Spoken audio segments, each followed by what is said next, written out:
Hello दोस्तों, स्वागत है आपका अपने चैनल में। दोस्तों, आज हमारी हिस्ट्री की एमसीक्यू सीरीज का 53 पार्ट है। चलिए आज की वीडियो स्टार्ट करते हैं। किस सिद्धांत का यह अर्थ था कि शिक्षा समाज के उच्च वर्ग को दी जाए और इस वर्ग से छन छन कर शिक्षा का प्रभाव जन साधारण तक पहुँचे? अधोमुखी निस्यंदन सिद्धांत का। भारत में आधुनिक शिक्षा का जन्मदाता किसे कहा जाता है?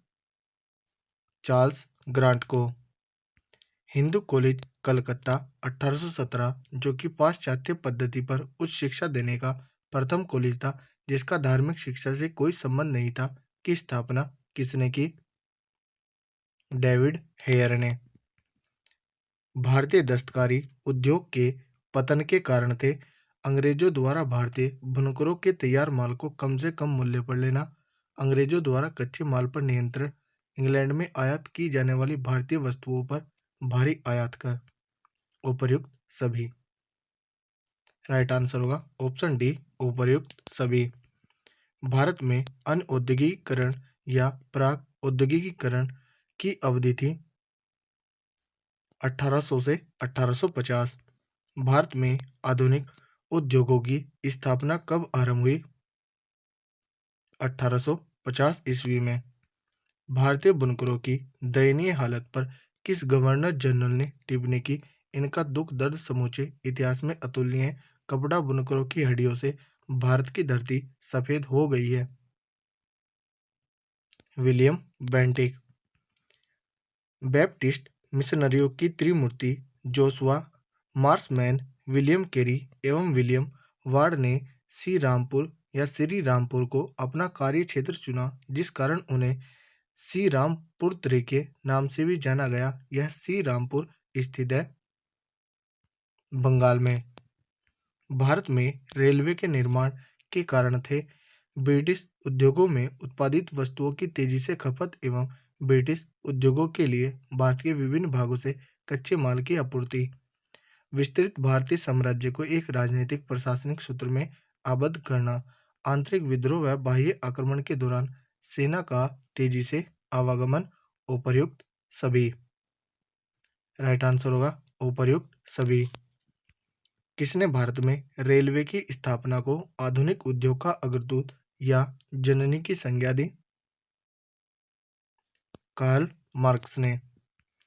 पहली आधुनिक पटसन मिल स्थापित हुई रिसरा बंगाल में। पहले आधुनिक लोहा इस्पात उद्योग की स्थापना कहाँ हुई? बिहार में। बिखरे हुए स्वायत्त गांवों के कवच को इस्पात के रेलों से छेद दिया गया, जिससे उनके जीवन रक्त का ह्रास हो गया। यह किसने कहा? बुकानन ने। भारतीय राजाओं द्वारा कर लेना सूर्य द्वारा भूमि से पानी लेने के समान था, जो कि पुनः वर्षा के रूप में भूमि पर उर्वरता देने के लिए वापस आता था। पर अंग्रेजों द्वारा लिया गया कर भारत में वर्षा न करके इंग्लैंड में ही वर्षा करता था। यह कथन किसका है? आरसी दत्त का। हमारी पद्धति बहुत कुछ स्पंज की तरह काम करती है। यह गंगा के तटों से सभी अच्छी चीजों को सोख लेती है और टेम्स के तटों पर उन्हें निचोड़कर गिरा देती है। यह उक्ति किसकी है? जॉन सुल्लीवान की। कांग्रेस के किस अधिवेशन में पहली बार कांग्रेस द्वारा मौलिक अधिकारों और राष्ट्रीय आर्थिक कार्यक्रमों से संबंधित प्रस्ताव पारित किए गए? कराची अधिवेशन 1931। कांग्रेस के कराची अधिवेशन मार्च 1931 के अध्यक्ष कौन थे? सरदार वल्लभ भाई पटेल। सुमेलित कीजिए, सूची 1 में अकाल से संबंधित आयोग है और सूची 2 में गवर्नर जनरल है। स्ट्रेची आयोग 1880, लॉर्ड लिटन। लियाल आयोग 1897, लॉर्ड एल्गिन। मैकडोनल आयोग 1900, लॉर्ड कर्जन। वुडहेड आयोग 1943 से 44, लॉर्ड बेवेल। तो इसका आंसर होगा 1, 2, 3, 4। कोड देखते हैं। ऑप्शन ए राइट आंसर होगा। 20वीं सदी के पूर्वार्ध में देश का भीषणतम अकाल 1942 से 43 में कहाँ पड़ा? बंगाल में। ब्रिटिश काल में निम्नलिखित में से कौन कौन से उद्योग धंधे विकसित हुए? ऑप्शन ए जूट, कोयला, लोहा व इस्पात, मशीनों के पुर्जे, सूती कपड़ा। राइट आंसर है ऑप्शन ए जूट, कोयला, लोहा लोहा व इस्पात, सूती कपड़ा। 1938 ईस्वी के अंत में भारतीय राष्ट्रीय कांग्रेस के अनुरोध पर जो राष्ट्रीय योजना समिति बनाई गई उसके अध्यक्ष थे जवाहरलाल नेहरू। अकालों को रोकने तथा अकाल पीड़ितों की सहायता हेतु भारत सरकार ने अकाल संहिता कब प्रचारित किया? 1883 में। भारत में विकेंद्रीकरण का शुभारंभ किसके समय में हुआ? लॉर्ड मेयो के। रेल विभाग के लिए पृथक रूप से रेलवे बजट कब आरंभ हुआ? 1925 में। ब्रिटिश नागरिकों को सर्वप्रथम किस वर्ष भारत में भूमि खरीदने एवं बसने की अनुमति मिली? 1833 में। The economic history of India के लेखक कौन हैं? रमेश चंद्र दत्त। भारत में इस्पात का उत्पादन सर्वप्रथम कब प्रारंभ हुआ? 1913 में।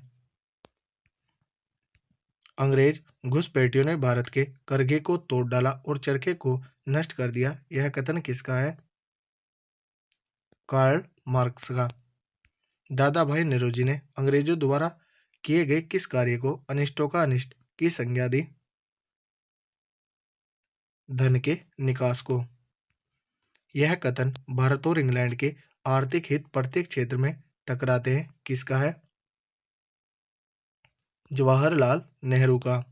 निम्नलिखित में से कौन poverty and un British rule in India का लेखक है? दादा भाई नौरोजी। भारतीय अर्थविदों में शामिल है। ऑप्शन है Dadabhai Naoroji, R C. Dutt, M G. Ranade, D N. Gadgil, Gopal Krishna Gokhale, K T. Shah. Right answer होगा ऑप्शन डी, इनमें से सभी। सर थॉमस हॉलैंड के सभापतित्व में भारतीय औद्योगिक आयोग का गठन कब हुआ? 1916 में। पहला औद्योगिक सम्मेलन किस वर्ष आयोजित किया गया? 1907 में। 1925 में सरकार द्वारा गठित भारतीय आर्थिक जांच समिति के अध्यक्ष कौन थे? एम विश्वेश्वरैया। निम्नलिखित में से किसने भारत के अंग्रेजी उपनिवेश नियंत्रण की आलोचना में अन ब्रिटिश पदावली का उपयोग किया था? दादा भाई नौरोजी ने। भारत में प्रथम रेलवे लाइन किस ब्रिटिश गवर्नर जनरल के समय बिछाई गई थी? लॉर्ड डलहौजी। आर्थिक तौर पर 19वीं शताब्दी में भारत पर अंग्रेजी शासन का एक परिणाम था। भारतीय हस्तशिल्पों के निर्यात में वृद्धि, भारतीयों के स्वामित्व वाले कारखानों की संख्या में वृद्धि, भारतीय कृषि का वाणिज्यीकरण, नगरीय जनसंख्या में तीव्र वृद्धि। राइट आंसर है ऑप्शन सी, भारतीय कृषि का वाणिज्यीकरण। 1813 से पहले ब्रिटिश द्वारा निम्नलिखित में से कौन सा उपाय भारतीयों का आर्थिक रूप से शोषण करने के लिए नहीं अपनाया गया? जहां भी संभव हो कच्चे माल के व्यापार पर एक अधिकार करना और उन्हें ऊंची दरों पर बेचना, भारतीय कारीगरों को नियत मात्रा में और नियत कीमत पर गुणवत्ता के उत्पाद उत्पादित करने के लिए बाध्य करना, भारतीय व्यापारियों को किसी भी तरीके से प्रतियोगिता से निष्कासन, मुक्त व्यापार नीति। राइट आंसर होगा ऑप्शन डी, मुक्त व्यापार नीति।